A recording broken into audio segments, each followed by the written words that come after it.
Olá, bom dia. Estamos iniciando aqui mais uma série, eleições 2020, voto e cidadania, que o Grupo Solar de Comunicação tem feito nesse período eleitoral, ouvindo todos os 11 candidatos à Prefeitura de Juiz de Fora.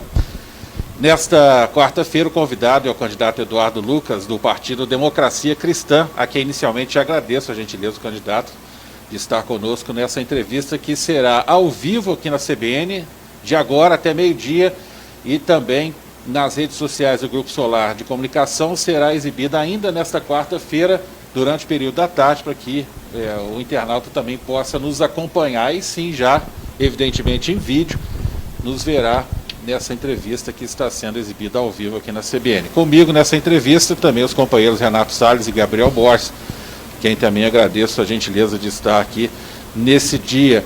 Candidato, agora sim, bom dia. Eu gostaria de iniciar, como tem feito aqui com os outros candidatos, as entrevistas, o porquê, então, de ser prefeito de Juiz de Fora, de ter esse desejo de ser prefeito de Juiz de Fora, e o que levou a essa candidatura. Bom dia. Bom dia, Ricardo. Inicialmente, eu gostaria de agradecer o Grupo Solar de Comunicação, a Tribuna de Minas e a CBN, agradecer ao Paulo César Magela, que é o editor, agradecer a você mesmo, Ricardo, ao Renato Salles e ao Gabriel Borges, correto? Queria também cumprimentar o público que nos assiste agora ao vivo e também posteriormente em gravação. O porquê? Eu vou acabar repetindo o que eu tenho dito, né, nas diversas mídias. Eu sou de Juiz de Fora, natural daqui, sou descendente de fundadores da cidade, o que aumenta meu compromisso com a cidade. Formei em Juiz de Fora, em engenharia, estudei e formei em engenharia. Tive passagem por São Paulo para me capacitar no mercado imobiliário, onde eu atuo até a presente data. E ao retornar, em 1978, eu constituí a Habitat Engenharia, uma empresa que é muito sólida, muito significativa, que começou atuando primeiro com empreendimentos habitacionais. Posteriormente, ao longo do governo do prefeito Melo Reis, a quem eu reverencio, fui aluno no Grambre e pude participar a convite deles em licitações, fazer o Parque da Lajinha, centros comunitários, rede de águas em diversos lugares, águas pluviais. Então tivemos uma participação ativa naquele governo muito virtuoso do Melo Reis. Posteriormente, prosseguimos, entrando na área de empreendimentos urbanísticos e sofrendo uma série de crises econômicas. Esse contexto em que me vi inserido,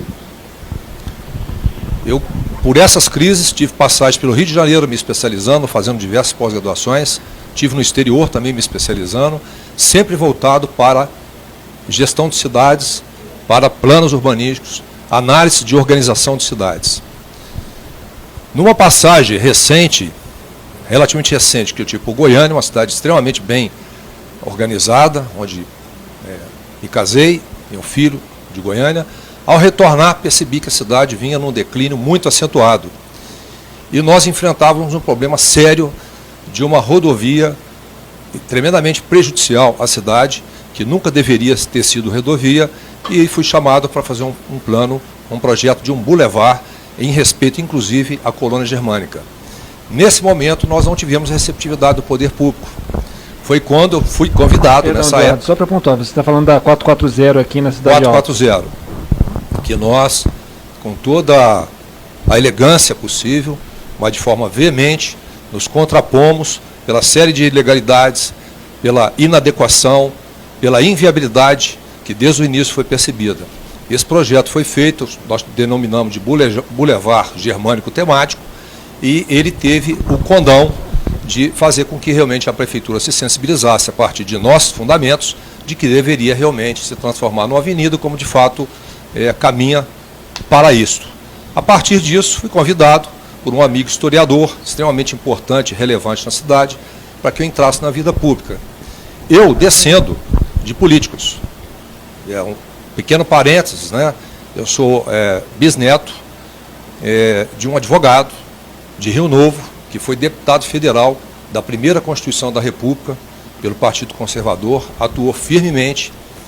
E o meu pai também, que foi criado junto a esse bisavô, foi político em Juiz de Fora, no mandato, na época do Olavo Costa, onde ele foi líder de governo. E naquela época nós tínhamos homens que verdadeiramente não tinham a vereança como profissão. Eles eram totalmente dedicados, não tinha nenhum tipo de remuneração. E isso me criou uma referência que ficou no meu inconsciente. Voltando à questão de 2015, ao ser convidado, falei, vamos em frente, porque nós precisamos renovar, né? Daí começou essa trajetória um pouco tímida em 2016, quando eu saí como vice candidato a prefeito, né? E posteriormente tive a honra de ser convidado 2 anos depois, surpreendentemente, por ser gestor e representante da Zona da Mata, para uma pré-candidatura a vice-governador. Isso tudo foi realmente me edificando uma conscientização de que nós precisávamos realmente lutar pela nossa cidade. Em 2019, nós criamos um movimento Pensando em Juiz de Fora, de cidadãos e cidadãs de notório saber, para uma discussão profunda das questões de Juiz de Fora, uma vez que nós, desde 2015, já vimos desenvolvendo um projeto para Juiz de Fora, né? E assim nós chegamos a essa candidatura agora, através do Democracia Cristã, um partido pequeno, mas que tem muito nos honrado. Bom dia, Eduardo, bom dia, Ricardo, Gabriel, ao nosso ouvinte, também que nos acompanha pelas redes sociais. Perdão pela interrupção antes de dar o bom dia, Eduardo, mas acho que é importante em alguns momentos que a gente faça isso para esclarecer os pontos abordados pelo candidato em sua fala. Pegando um pouco no que você falou, Eduardo, você fez uma referência que tem no histórico familiar fundadores da cidade, e eu quero falar do desenvolvimento urbano da cidade, que é uma área que você conhece bem como urbanista, como bem você se apresentou aqui. A gente sabe que Juiz de Fora cresceu de uma forma desordenada, muito concentrada no centro, mas o crescimento nas periferias foi mais desordenado. Desde o final da década de 90, início do ano 2000, por avanços de legislações nacionais e também municipais, como o plano estratégico, do qual você teve participação, o plano diretor, a gente tenta reorganizar. Mas para a população a gente vê isso muito no papel, no discurso, no termo legal, mas na prática a gente não consegue ver um planejamento urbano mais claro e direcionado para até ocupar os vazios urbanos, como você cita muito. Enfim, essa é uma área que você domina bem. Qual que é a sua proposta de desenvolvimento urbano para a cidade? Se é uma proposta que pretende focar em novas centralidades, levar o serviço público às áreas mais periféricas, ou talvez trabalhar já com o que tem de forma mais adensada. Enfim, o que você pensa para desenvolver a cidade nos próximos 4 anos, para além da ideia, em fatos reais? Bom, um breve histórico.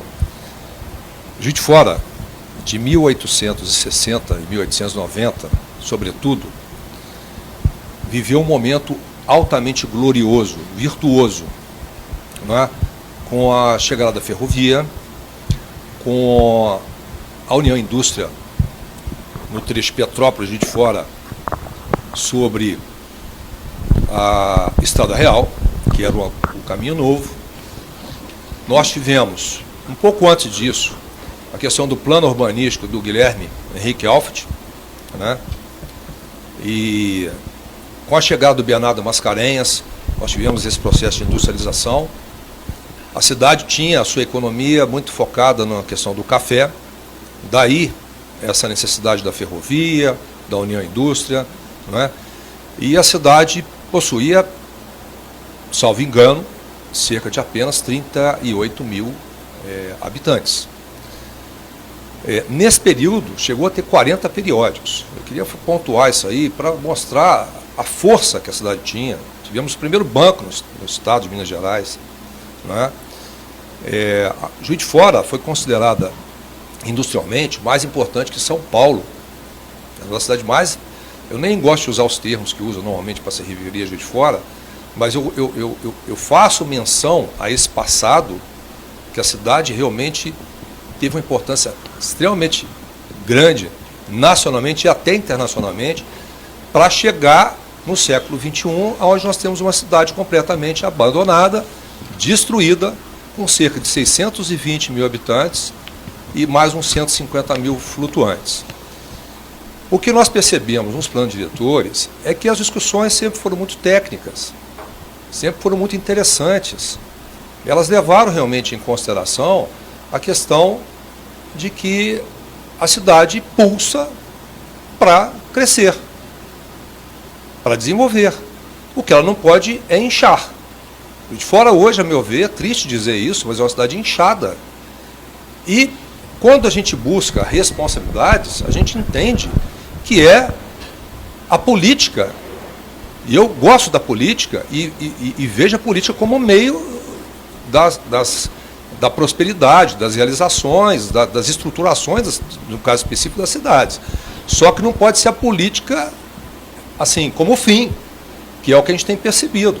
E isso, o exemplo disso chegou a um clímax nos últimos 8 anos, nesses últimos 2 mandatos.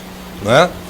E, lamentavelmente, o plano estratégico de 1996 foi engavetado, foi excelente, nós trabalhamos sobretudo vislumbrando as demandas das periferias, porque você não tem como ter uma cidade forte se você tem periferias empobrecidas, abandonadas à própria sorte.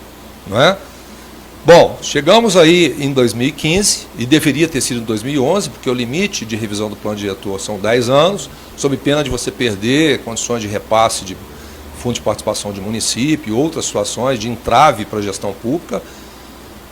Os colóquios, eu participei, eu tenho uma atividade intensa, participo de 3 empresas, ainda assim ficava o dia todo à disposição nesses colóquios, foram de ótima qualidade, temos excelentes profissionais nos quadros da prefeitura, mas a partir do momento que houve a conferência final e depois foi para o executivo e depois para a Câmara, foi completamente desvirtuado.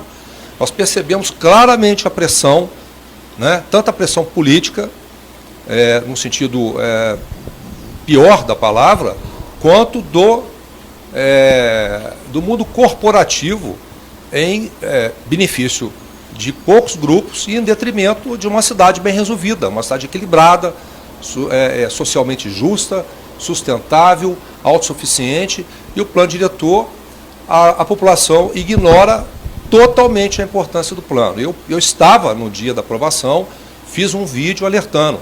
Vocês estão falando agora em 15 minutos da importância do plano diretor, mas tiveram 10 anos, ou mais no caso, né? Tiveram 15 anos para capacitar a população da importância e de um engajamento maior no que deveria ser realmente esse plano. No que diz respeito ao que acontece hoje às periferias, a situação é dramática. Eu tenho feito vídeos onde a gente constata problemas de não tem despoluição, não tem dragagem, não tem limpeza, as nascentes, nós estamos perdendo as nascentes, nós temos a questão do bairro industrial de extrema importância para a nossa recuperação, completamente abandonado, poluído inclusive com esgoto industrial, que eu também filmei isso, fiz vídeo, né? De maneira que tem que olhar por tudo isso. O que nós pretendemos fazer chegando à Prefeitura de Juiz de Fora? Né? Chamar urgentemente um novo plano diretor. Nós temos que aproveitar toda aquela qualidade dos colóquios que houveram e ajustarmos um plano diretor que realmente crie condições de reequilibrar a cidade. E em termos práticos, não adianta você ter isso no papel se realmente você não tem capacidade de efetividade. Eu vivo de resolução de problemas. A minha profissão, a minha trajetória, que grande parte da cidade conhece através dos empreendimentos urbanísticos, todos muito bem resolvidos, sem nenhum problema ambiental.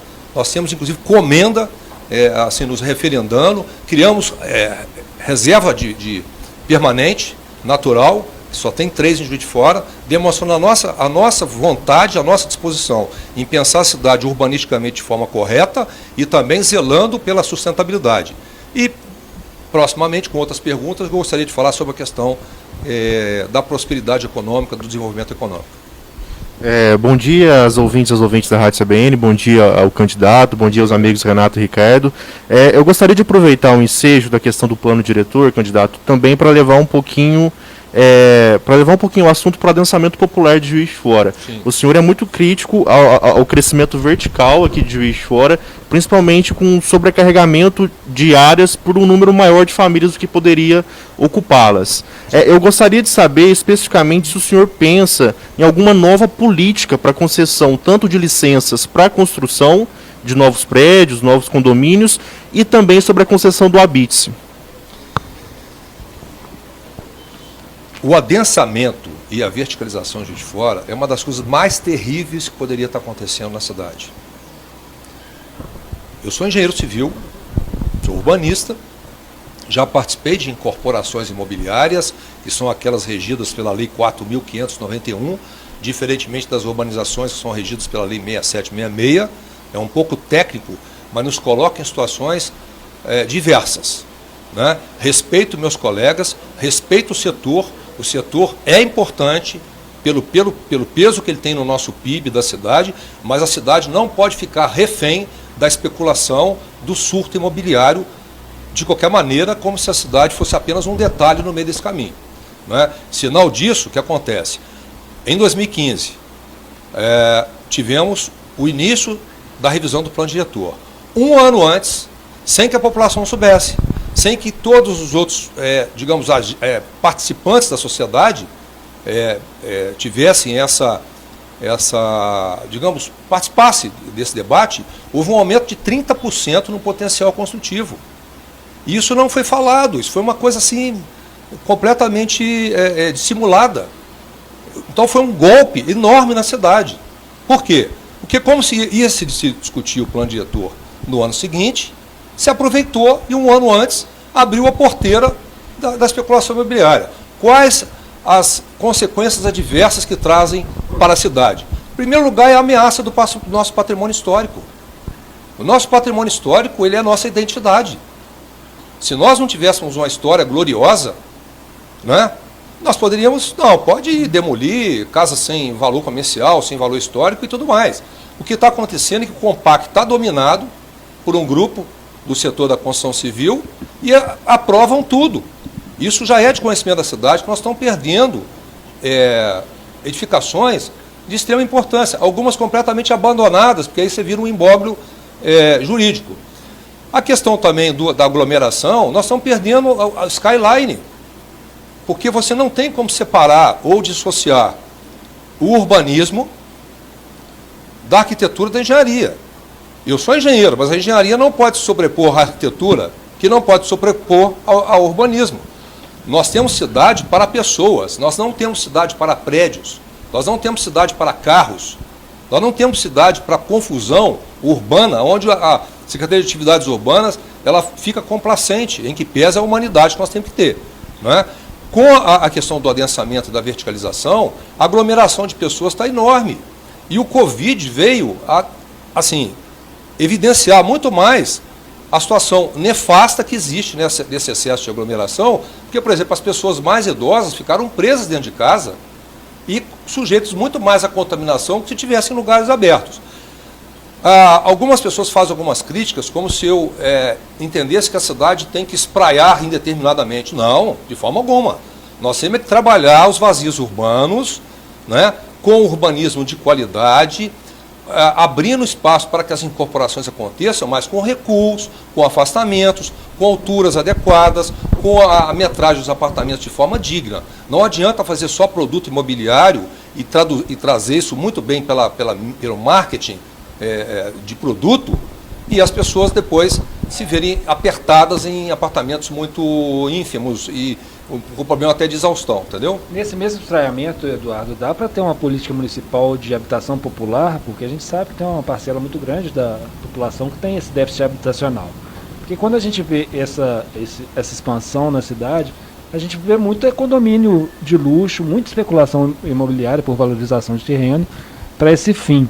O que você pensa da solução? Hoje a gente tem aí em casa, que a prefeitura já decidiu pelo fechamento de suas portas. Qual política pública para a habitação popular você sugere para o Juiz de Fora?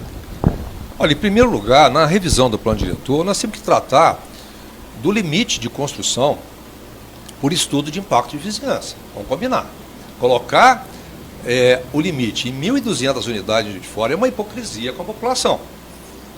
Porque nós somos uma cidade apertada, uma cidade maravilhosa, tem um potencial incrível, temos uma história espetacular, a nossa arquitetura é reconhecida mundialmente por ser eclética, de fases diferentes, tendo como ícone o Pantaleão Arcuri.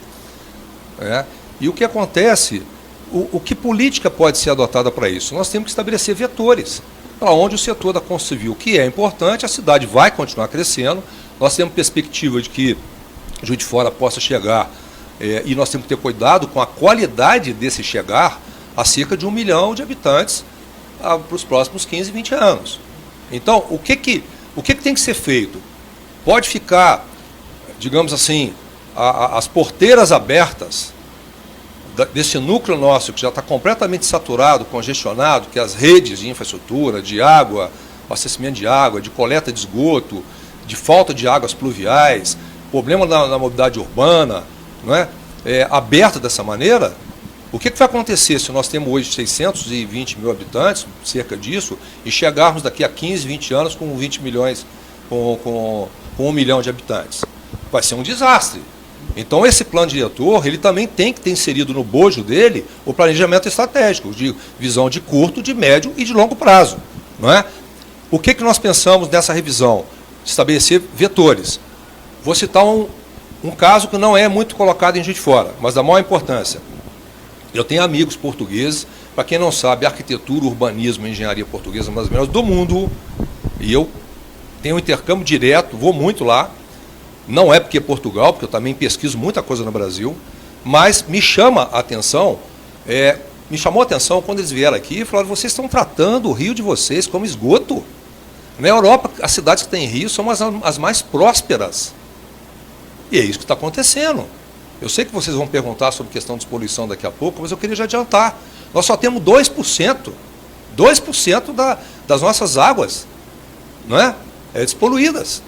E, pasmem, a confirmar, sou muito cuidadoso com isso, cerca de 500 milhões de reais já foi investido para a despoluição dos afluentes do Paraibuna. 500 milhões. E a obra está parada.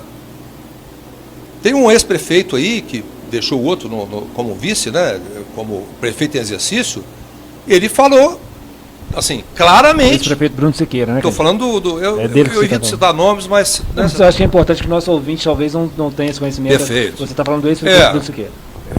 Isso aí eu presenciei, e também tem vídeos dele dizendo o seguinte: vamos despoluir, não sei o que, tinha tido problema com outro prefeito, ficou parado, e era para terminar a despoluição dessas nossas águas em 2015, nós já estamos em 2020, e quando a gente passa lá, a gente vê, eu como engenheiro vejo que está tudo parado.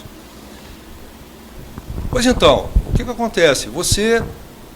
Se você não trata a cidade na sua integralidade, nós vamos só criando problemas. Nós estamos com 40 anos, 4 décadas de problemas acumulados, porque se fez muito mais política do que gestão.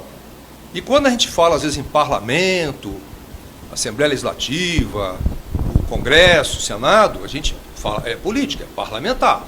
Mas quando você fala no município, é gestão, gestão, gestão.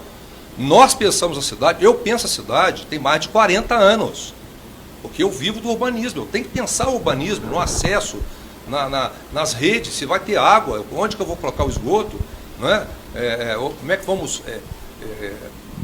digamos assim, vai ser a coleta. Se você não pensar desse jeito, nós vamos ter uma cidade totalmente problemática. No que diz respeito à sua pergunta, você me fala da... Com relação à política de habitação popular, para a gente reduzir o déficit. Popular. A Incasa, no início, ela cumpriu o seu papel. Eu tive a oportunidade de trabalhar em São Paulo em crédito imobiliário. O que seria isso? Seria como a Caixa Econômica Federal. Não é? Como engenheiro, eu fiscalizava inúmeras obras, com 22 anos de idade, formei muito novo, e fiscalizava essas obras de todas, assim, da nossa empresa, na capital e no estado. Tem que ter um direcionamento com uma genética de engenharia de arquitetura. A Caixa Econômica, embora seja importante, ela é financeira. O viés da Caixa é financeiro. Então ela tem preocupação muito de como que vai ser comercializado e como é que vai ser recebido. Mas não tem uma preocupação como tinha naquela época, apesar dos problemas que o BNH tinha e os agentes do setor, não é? De você tratar isso como solução de residências dignas e resolver o problema habitacional. A Em Casa, hoje, eu sei que ela está pequena, ela está, de certa forma, um pouco saneada, pelas informações que eu tenho a confirmar, não é? Mas ela perdeu o seu papel. No nosso entendimento, na nossa gestão, nós pretendemos diminuir 16 secretarias para no máximo 10, 12.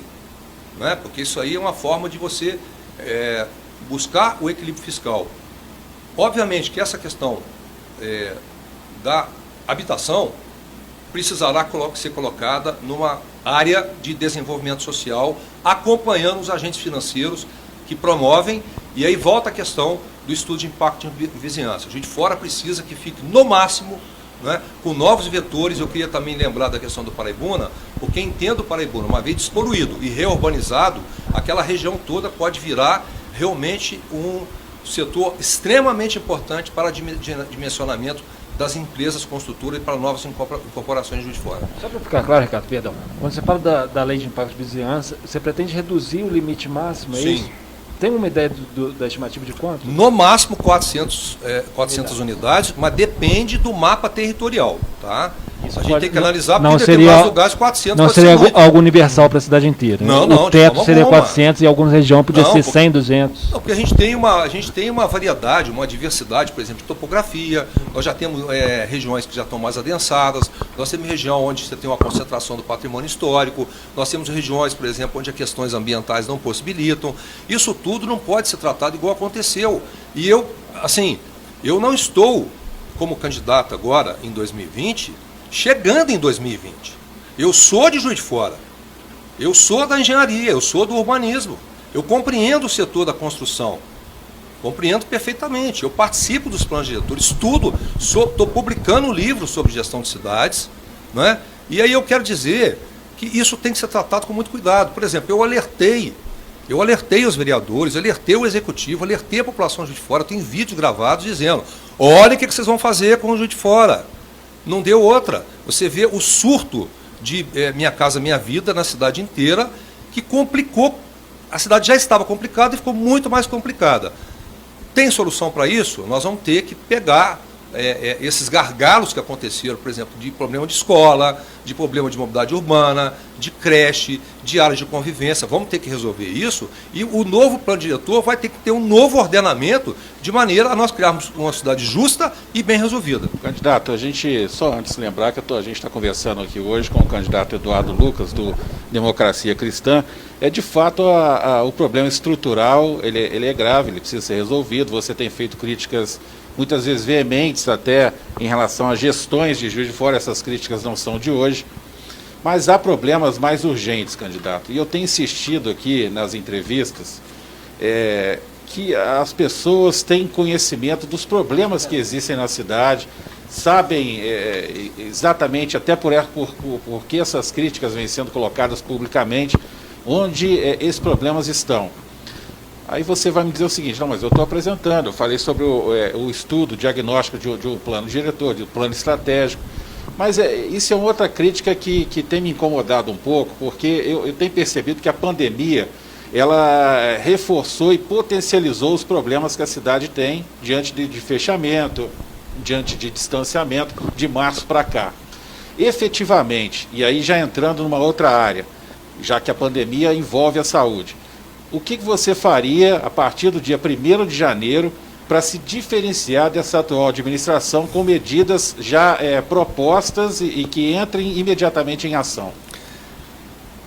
Eu concordo contigo, Ricardo. Tem situações muito urgentes em outras áreas, mas nessa também que eu falei, se me permita, rapidamente, também tem urgência, porque nós temos aqui mesmo em São Mateus, onde eu coloquei isso não como denúncia, eu não gosto disso, mas eu coloquei como um alerta que não é de última hora, ele não é eleitoreiro de forma alguma, porque eu já venho falando isso há anos, a questão de um prédio com 1.000 e tantas unidades, numa situação já totalmente conflagrada, numa região geotecnicamente comprometida, com a pequena entrada e saída, que havendo um problema maior, aquilo ali vai ser uma catástrofe, né? Então é muito emergencial nós também analisarmos, já que o tema aqui era plano diretor e desenvolvimento